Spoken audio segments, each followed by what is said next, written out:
I'm always curious by the comments that politics and religion don't go together.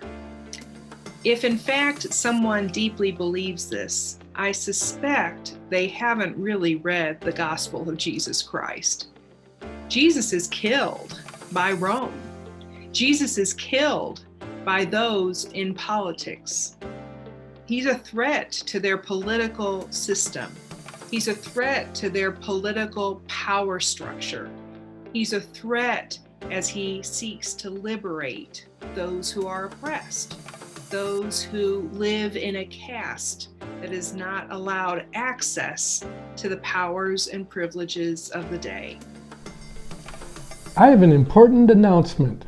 The racism discussion based on the book Caste has a new day and time. We'll meet Monday evening at 7 p.m.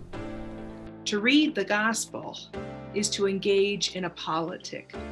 To follow Jesus is to be a political person, someone who lives in community with others, who seek to understand a political system that lifts all people into power, into privilege, and into expressions of their full personhood.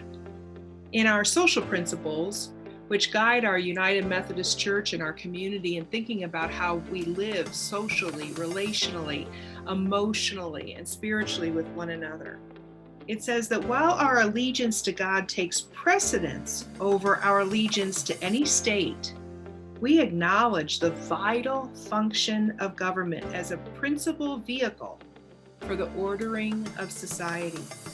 Because we know ourselves to be responsible to God for social and political life, we declare the following relative to governments. Basic freedoms and human rights are a part of our work and labor as a church.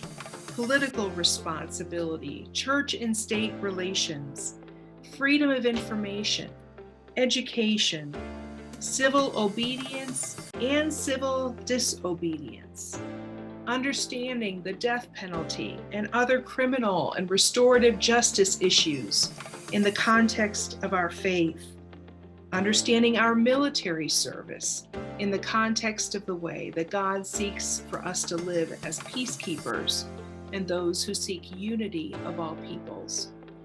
I hope you'll embrace in this reading for this week an opportunity to think again about the role of politics and religion, and to ground that thinking again in the gospel of Jesus, who sends us out into the world to be a people who don't live of the world, but in the world, to model to a new politic, one that raises up and lifts up the worth and the dignity of all people.